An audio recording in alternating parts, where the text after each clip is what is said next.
اعوذ باللہ من الشیطان الرجیم بسم اللہ الرحمن الرحیم لا يتخذ المؤمنین الکافرین اولیاء من دون المؤمنین ومن یفعل ذلک فلیس من اللہ فی شیء الا ان تتقوا منہم تقاہ وَيُحَذِّرُكُمُ اللَّهُ نَفْسَهُ وَإِلَى اللَّهِ الْمَصِيرُ صدق اللہ العظیم۔ رب اشرح لی صدری ویسر لی امری واحلل عقدۃ من لسانی یفقہوا قولی رب یسر ولا تعسر وتمم بالخیر آمین یا رب العالمین۔ سورہ آل عمران کی آیت نمبر 28 میں نے آپ کے سامنے تلاوت کی ہے، اور آج کے لیکچر میں ہم آیت نمبر 28 کو اینالائز کرنے کی کوشش کریں گے۔ اس آیت میں وقت کی مجھے 3 علامات نظر آ رہی ہیں، لہٰذا اس آیت کے پہلے تو 4 حصے بنیں گے۔ پہلا حصہ ہوگا لا يتخذ المؤمنین الکافرین اولیاء من دون المؤمنین، دوسرا ہوگا ومن یفعل ذلک فلیس من اللہ فی شیء الا ان تتقوا منہم تقاہ، اور تیسرا ہوگا ویحذرکم اللہ نفسہ، اور چوتھا اور آخری ہوگا وإلی اللہ المصیر۔ پہلے حصے میں کوئی حرف عطف نظر نہیں آ رہا، لہٰذا ایک ہی حصہ بنے گا پہلے حصے کا، اور اس کے الفاظ میں پہلا لفظ ہے لا جو کہ حرف ہے۔ اب اس کے بعد فعل مضارع جو ہے یتخذی آپ کو نظر آ رہا ہے، تو یتخذی تو ہوتا نہیں ہے، یتخذو ہوتا ہے یا یتخذا ہوتا ہے یا یتخذ ہوتا ہے، تو رزلٹ یہ نکلا کہ یتخذ تھا، یتخذ کے زال ساکن کو آگے ملانے کے لیے زیر دی گئی، لہٰذا یہ یتخذ جو ہے یہ فعل مضارع مجزوم ہے، اور فعل مضارع مجزوم اگر یہ ہے تو اس سے پہلے والا لا جو ہے یہ لا ناہیہ ہے۔ یتخذ فعل واحد مذکر غائب کا صیغہ ہے، حمزہ خا اور زال اس کے روٹ لیٹرز ہیں، باب افتعال سے استعمال ہوتا ہے۔ اتخذ یتخذ، اور تبدیلی کے بعد یعنی تبدیلی ایسی کہ حمزہ کو تا میں تبدیل کر کے دونوں تاؤں کو مرج کر دیا جاتا ہے اور بن جاتا ہے اتخذ یتخذ، جس کے معنی بنانا کے ہوتے ہیں، اور یہ 2 مفعول ڈیمانڈ کرتا ہے۔ المؤمنون جمع مذکر سالم ہے، المؤمن اس کا واحد ہے، اور المؤمنون جو ہے یہ مرفوع ہے، ذہن میں رکھیے گا۔ الکافرین ویسے تو منصوب اور مجرور دونوں فارمز ہیں، اور الکافر کی یہ جمع اور جمع سالم مذکر ہے۔ المؤمنون حمزہ میم نون مادے کو استعمال کرتے ہوئے آمنا یؤمنو باب فعل سے اسم الفاعل کا صیغہ ہے، اور الکافرین کاف را روٹ لیٹرز کو استعمال کرتے ہوئے باب نون سے کفر یکفرو کفرن سے اسم الفاعل کا صیغہ ہے۔ اولیاء ولی کی جمع ہے، اور اولیاء یہاں پر منصوب یا مجرور استعمال ہوا ہے کیونکہ غیر منصرف ہے، اور غیر منصرف کی منصوب اور مجرور فارم جو ہے وہ زبر کے ساتھ ہی آتی ہے۔ ترکیب میں ایگزیکٹ پتہ چل جائے گا انشاءاللہ تعالی۔ من حرف جر ہے، جس کے بعد دون کا لفظ آپ مجرور دیکھ رہے ہیں، اور اس کے بعد المؤمنین جو ہے یہاں پر المؤمنون کی منصوب یا مجرور فارم ہے، ترکیب میں انشاءاللہ تعالی پتہ چل جائے گا۔ دون کے معنی علاوہ کے ہوتے ہیں، یہ بات آپ اچھی طرح ذہن میں رکھیے گا۔ دون لفظ کے بارے میں حافظ احمد یار صاحب نے لکھا ہے کہ لفظ دون جو ہے یہ اس کا مادہ دال واو نون ہے، اور وزن جو ہے اس کا وہ ہے فعلن کا۔ مزید بتا رہے ہیں کہ اس مادے سے فعل ثلاثی مجرد دانا یا دونو دونن باب نصرہ سے بمعنی گھٹیا یا کمزور ہونا کے آتا ہے۔ مزید بتا رہے ہیں کہ بلکہ بعض اہل لغت کے نزدیک تو اس مادے سے فعل ثلاثی مجرد آتا ہی نہیں، اور قرآن کریم میں تو اس مادے سے کسی قسم کا مجرد یا مزید فی فعل کہیں استعمال نہیں ہوا، تو اس مادے سے فعل تو استعمال ہوا ہی نہیں جو قرآن مجید میں۔ ہاں لفظ دون کے حوالے سے بتا رہے ہیں کہ لفظ دونن جو ہے یہ دراصل مورب ہے، اور اس کے بنیادی معنی کمتر، گھٹیا، ناقص اور حقیر کے ہیں، اور اسی معنی میں یہ اردو و فارسی میں بھی مستعمل ہے، جیسے دنیائے دوں میں۔ تاہم قرآن کریم میں یہ لفظ بطور اسم مورب کہیں استعمال نہیں ہوا۔ اس لفظ دون کا زیادہ استعمال ظرفیت حقیقی یا معنوی کے لیے ہوتا ہے، اور اس کے لیے ہمیشہ منصوب اور مضاف ہو کر قبل اور بعد کی طرح استعمال ہوتا ہے، جیسے دون الجہری سورۃ الاعراف، دون العذابی سورہ سجدہ، دون اللہ سورہ صافات، اور اس اضافت والی صورت میں بیشتر اس سے پہلے من استعمال ہوتا ہے، جیسے من دون اللہ۔ اس اضافت والے استعمال کی صورت میں اس لفظ دون کے حسب موقع متعدد معنی ہوتے ہیں، مثلا ایک معنی اس کے ہوں گے خالی جگہ کے علاوہ، خالی جگہ کے سوا، دوسرے معنی ہوں گے خالی جگہ کو چھوڑ کر، تیسرے معنی ہوں گے خالی جگہ کے خلاف، چوتھے معنی ہوں گے خالی جگہ کے بغیر، پانچویں معنی ہوں گے خالی جگہ کے مقابلے پر، چھٹے معنی ہوں گے خالی جگہ سے کمتر، ساتویں معنی ہوں گے خالی جگہ کے نیچے، آٹھویں معنی ہوں گے خالی جگہ کے ہمراہ، نویں معنی ہوں گے خالی جگہ کے سامنے اور 10ویں معنی ہوں گے خالی جگہ کے پیچھے، 11ویں معنی ہوں گے خالی جگہ کے درمیان اور 12ویں معنی ہوں گے خالی جگہ کے نزدیک، اور یہ خالی جگہ جو ہے یہ اس کے مضاف الیہ کے لیے ہے۔ قرآن کریم میں یہ لفظ دونا جو ہے من کے بغیر صرف 9 جگہ مگر من کے ساتھ 132 جگہ آیا ہے۔ تو یہ لفظ دونا کے بارے میں انفارمیشن تھی جو حافظ احمد یار صاحب نے بیان کی تھی اور میں نے آپ کے ساتھ شیئر کر لی۔ تو الحمدللہ جی اب چلتے ہیں ہم دوسرے حصے کے الفاظ کی طرف، اور دوسرے حصے میں جو پہلا لفظ ہے وہ ہے واو جو کہ حرف ہے۔ واو حرف کے بعد من ہے جو کہ اسم ہے اور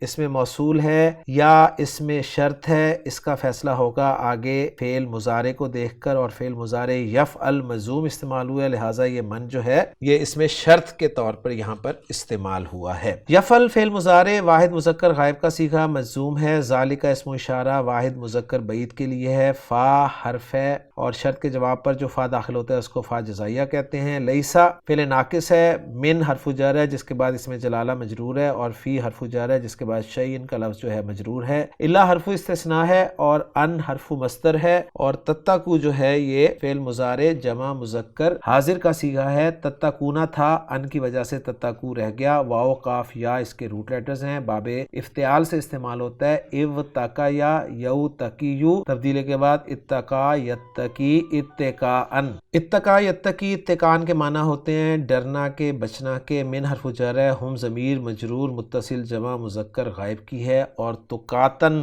لفظ جو یہاں پر آپ دیکھ رہے ہیں یہ اسم ہے منصوب استعمال ہوا ہے۔ واو کاف یا روٹ لیٹرز کے تحت خان صاحب نے اس سے ذکر کیا ہے تقاتن لفظ کے طور پر، اور بتا رہے ہیں کہ یہ بھی اس میں فعل ہے اور تقوی کا ہم معنی ہے، یعنی پرہیزگاری کے لیے یہ لفظ استعمال ہوا ہے۔ تقاتن لفظ کو میں ایک دوسری جگہ دیکھا تھا ڈکشنری میں، وہاں پر انہوں نے اسے اس میں مصدر کے طور پہ ذکر کیا اور اس کا وزن انہوں نے فولتن دیا ہے۔ فولتن وزن میں اگر ہم واو قاف اور یا کو رکھیں تو یہ بن جاتا ہے جی وقیتن، اور حرف علت پہ حرکت ہے، ما قبل ساکن ہے تو حرف علت اپنی حرکت پیچھے دے گا اور اس حرکت کے موافق حرف میں تبدیل ہو جائے گا، تو یہ بن جائے گا وقاتن، اور پھر وقاتن میں واو کو تا سے تبدیل کر کے تقاتن جو ہے وہ پڑھا جائے گا۔ اسی طرح تقوی میں بھی تا جو ہے وہ استعمال ہوتی ہے، ذہن میں رکھیے گا، اور تقاتن کی جمع انہوں نے لکھی ہے تقن ہے۔ تو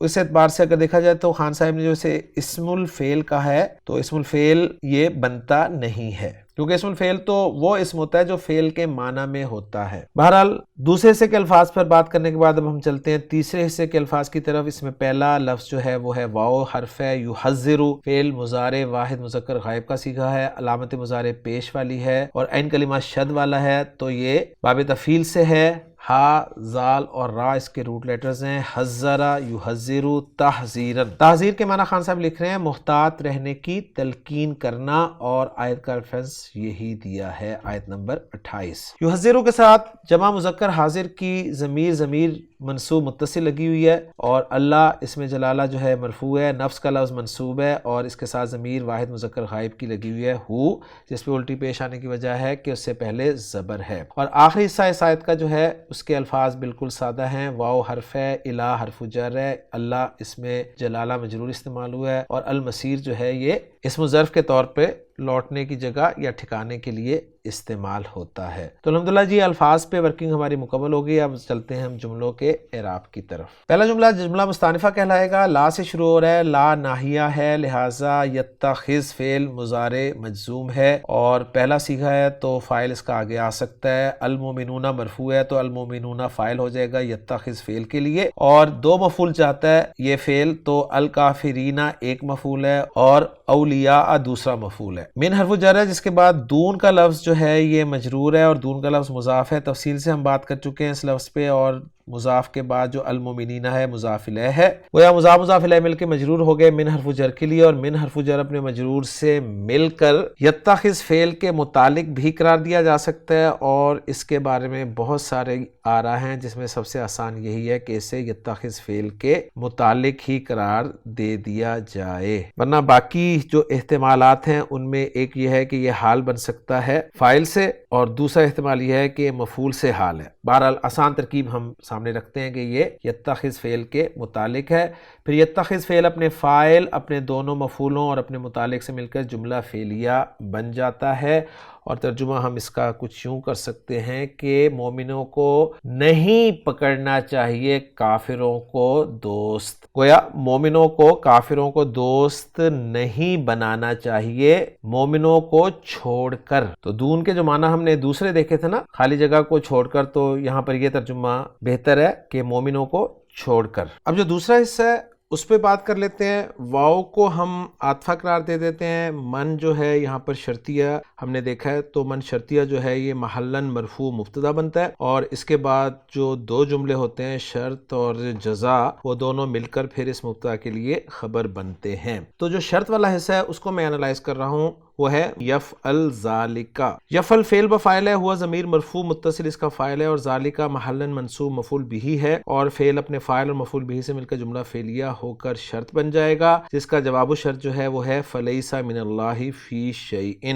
فا جزائیہ ہے، لیسا فعل ناقص ہے، اور جب بھی فعل ناقص آتا ہے اس کا ایک اسم ہوتا ہے اور ایک خبر ہوتی ہے۔ لیسا کا اسم جو ہے ہوا ضمیر مرفوع متصل مانا گیا ہے جو کہ اس کے اندر ہی ہے، اور فی شیء جار مجرور کو خبر مانا گیا ہے لیسا کی۔ اب بیچ میں رہ گیا من اللہ، تو من اللہ جو ہے یہ جار مجرور ہو کے حال قرار دیا گیا ہے شیء کا، اور جب ذوالحال نکرہ ہوتا ہے تو حال کو مقدم کر دیا جاتا ہے ذوالحال پر، اور ویسے بھی اگر یہ من اللہ اگر شیء کے بعد ہوتا تو پھر شیء کے لیے من اللہ جار مجرور صفت بنتا، لیکن اب مقدم ہو گیا تو اب اسے ہم حال قرار دیں گے۔ پھر یہ جو لیسا ہے فعل ناقص اپنے اسم اور خبر سے مل کر جملہ فعلیہ ہو کر یہ جواب شرط یا جزا بنا شرط کے لیے، اور شرط اپنے جواب شرط یا جزا سے مل کر جملہ شرطیہ ہو کر خبر بنا من مبتدا کے لیے، اور من مبتدا اپنی خبر سے مل کر جملہ اسمیہ بن گیا۔ اور اس کا ترجمہ اگر ہم کرنا چاہیں تو کچھ یوں بنے گا، اور جو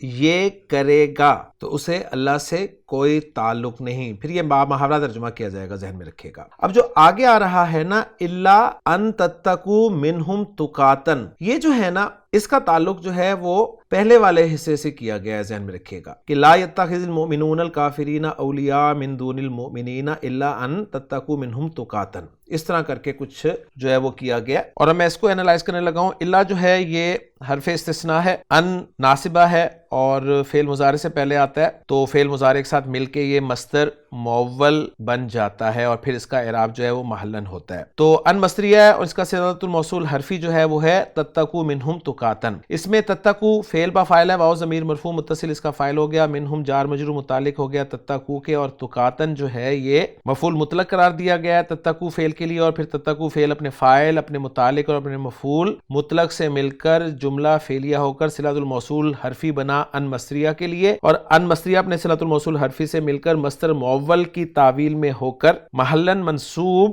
مفعول لہو قرار دیا گیا ہے لا یتخذ فعل کے لیے، اور لا چونکہ نفی کے لیے تھا اور الا استعمال ہوا تو یہاں پر الا گویا حصر کے لیے آیا ہے۔ تو اس طرح سے اس کو جوڑا گیا ہے پچھلے حصے کے ساتھ، اور پھر اس صورت میں ترجمہ بنے گا مگر اس صورت میں کہ تم ان سے بچاؤ کرنا چاہو، یعنی تفسیر جلالین میں بھی یہی لکھا ہوا ہے کہ مومنوں کو چاہیے کہ کافروں کو دوست نہ بنائے، کہ مومنین کو چھوڑ کر ان سے محبت کرنے لگے، اور جو شخص ایسا کرے گا یعنی ان سے دلی دوستی کرے گا تو وہ اللہ کے دین کے بارے میں کسی شمار میں نہیں، مگر ایسی صورت میں کہ تم ان سے اندیشہ ضرر رکھتے ہو، یعنی اگر تم ان سے کسی قسم کے ضرر کا خوف رکھتے ہو تو تم کو ان سے زبانی دوستی کی اجازت ہے، نہ کہ دلی دوستی کی، اور یہ حکم انہوں نے لکھا ہے تفسیر جلالین میں کہ اسلام کے غلبہ سے قبل کا ہے، اور مذکورہ حکم اس لیے بھی ہے کہ جو کسی ایسے شہر میں ہو کہ اسلام اس میں قوی نہیں ہے، تو یہ ڈیٹیل جو ہے اس کے بارے میں آپ کے علم میں ہونی چاہیے۔ اس کے بعد جو اگلا حصہ ہے اس کو ہم انالائز کریں گے، وہ ہے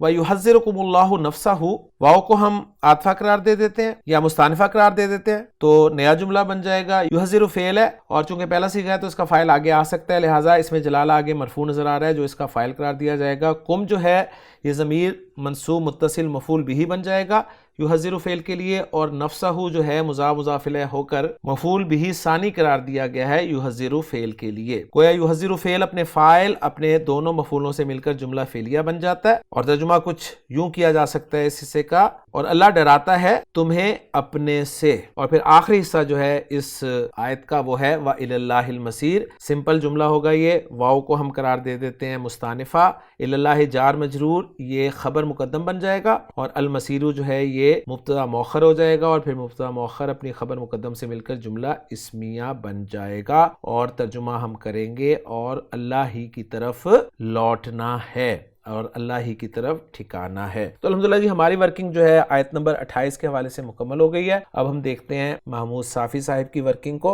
اور میچ کرنے کی کوشش کرتے ہیں اپنی ورکنگ کو ان کی ورکنگ کے ساتھ۔ محمود صافی صاحب کہہ رہے ہیں کہ لا یتخذ المؤمنون والا جملہ لا محل لا استنافیہ ہے، من یفعل والا جملہ جو ہے لا محل لا اعتراضیہ ہے، یفعل ذالک والا جملہ فی محل رفع خبر المبتدا ہے من کے لیے، اور لیس من اللہ فی شیء والا جملہ فی محل جزم جواب الشرط ہے جس پہ فا داخل ہوا ہے۔ تتقوا والا جملہ لا محلہ صلۃ الموصول حرفی ان ہے، اور یحذرکم اللہ والا جملہ لا محل لا معطوف علی الاستنافیہ ہے، اور الی اللہ المصیر والا جملہ لا محل لہا استنافیہ ہے۔ تو الحمدللہ جی ہمارے جملوں کے جو اعراب تھے وہ میچ کر گئے ہیں محمود صافی صاحب کے جملوں سے۔ اب اس آیت کا ترجمہ میں آپ کے ساتھ شیئر کرتا ہوں، اور اس کا ترجمہ کچھ یوں کیا گیا ہے کہ لا یتخذ المؤمنون الکافرین اولیاء من دون المؤمنین، ایمان والے مومنوں کو چھوڑ کر کافروں کو دوست مت بنائیں، ومن یفعل ذالک، اور جو ایسا کرے گا فلیس من اللہ فی شیء، وہ اللہ کی طرف سے کسی چیز میں نہیں، وہ اللہ کی طرف سے کسی چیز میں نہیں۔ تو بالکل لفظی ترجمہ ہے اس کا